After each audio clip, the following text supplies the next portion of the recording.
Today's MMA Fight Company fight preview is with Nick Aguirre. We recently signed Nick to a sponsorship agreement. He will be fighting Sean Johnson for his second professional fight that's going to be at Coliseum Combat 54 on July 17th.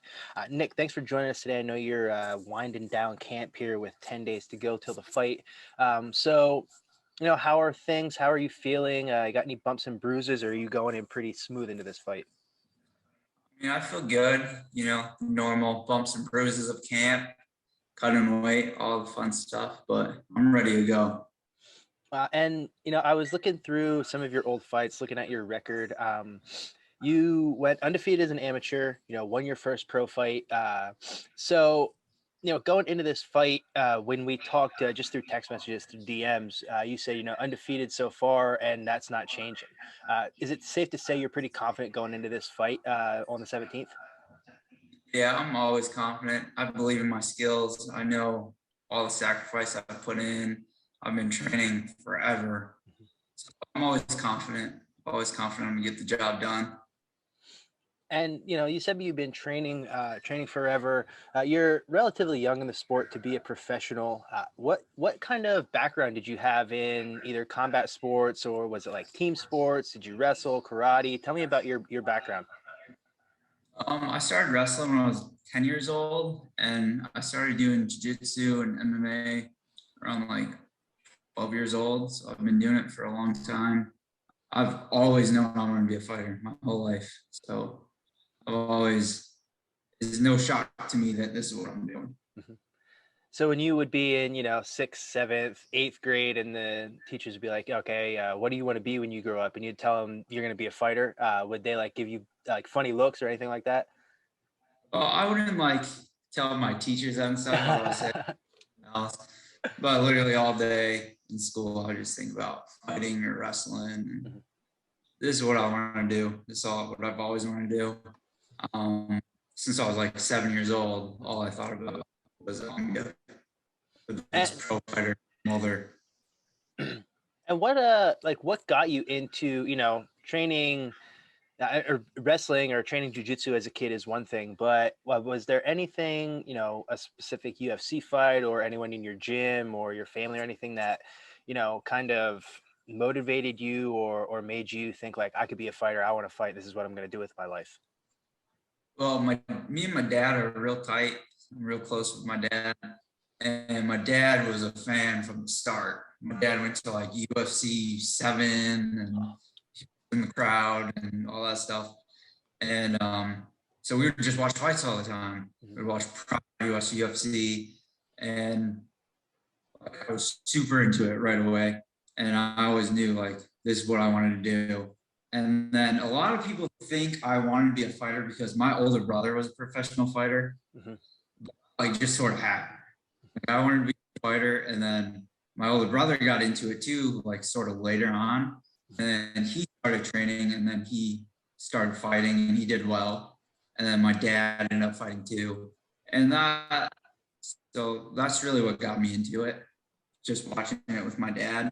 And then having my older brother fight and being there all the time, that sort of made it more real, I guess you could say, because I got to see everything.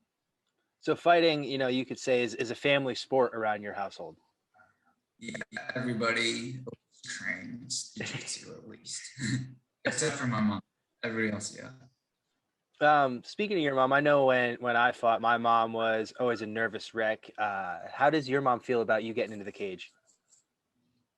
She's very supportive. I mean, she's very supportive, especially she's sort of used to it by now, but she doesn't like it. I mean, I have a bachelor's degree, so she's like, go use that, get married, have kids. But yeah, no, I'm still fighting. Yeah, say, I got goals, mom. That stuff can wait. Yeah, she was like, you won all your amateur fights. There's no, why keep going? You're good. Not stopping anytime soon. And speaking of, making the transition from amateur to pro, you had a couple finishes, couple decisions as an amateur, and then you get to your first pro fight and you win that via ground and pound in the first round. So Here in Pennsylvania, you can't ground and pound as an amateur. Is that the same rule set as, where you fought? Um, for amateurs over here, you can do everything besides knee to the face and elbow. Okay. So, yeah, only differences. And then obviously the 5-minute rounds, are they also 5-minute rounds in amateurs? Yeah, it's 3 minute. Okay. Yeah, 3 minute rounds. But there's no shin guards, none of that. First, never wore shin guards in a fight. And ground and pound, yeah, you can do all that. And, training for those, for your first pro fight, now your second pro fight, what have you done differently, or have you done anything differently in the gym, with your training partners, game planning with your coaches, anything like that once you made the jump to the pro ranks? No, I mean, I've been taking this like I'm a professional from the start. Mhm. From first amateur fight, I took it like a lot of people do this as a hobby. Mhm. They just, get in when they can come, do whatever they can do. Mhm. I do this like this is a profession from the beginning. I'm very serious. I train like I'm a pro. I'm ready for these 3 5-minute rounds. I've been ready for elbows, knees to the face, everything that I couldn't do as an amateur. I was still training that because at the end of the day, I didn't want to be just an amateur, and I knew that I was going to become a pro, and it was all preparation for this.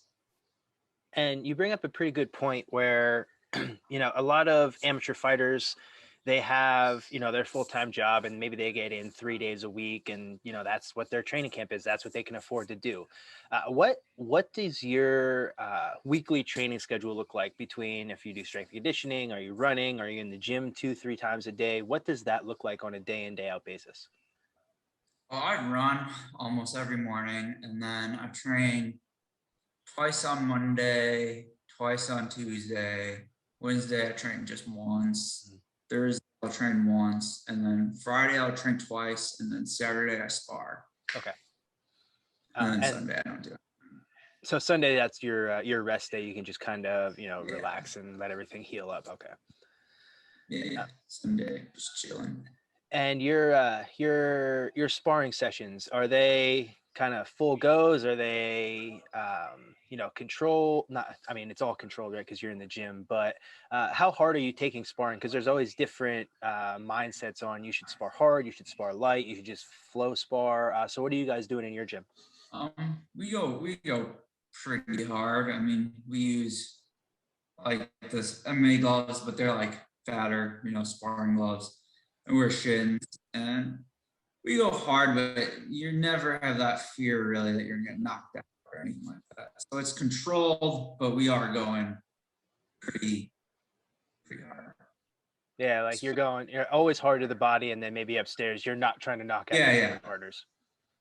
Hard on the body, ground, we go full out, and then, but yeah, you shouldn't be trying to knock anybody out. Exactly. Um, cool. So, this upcoming fight, you're fighting Sean Johnson. Like I said, he's 1-1. What are your thoughts on your opponent?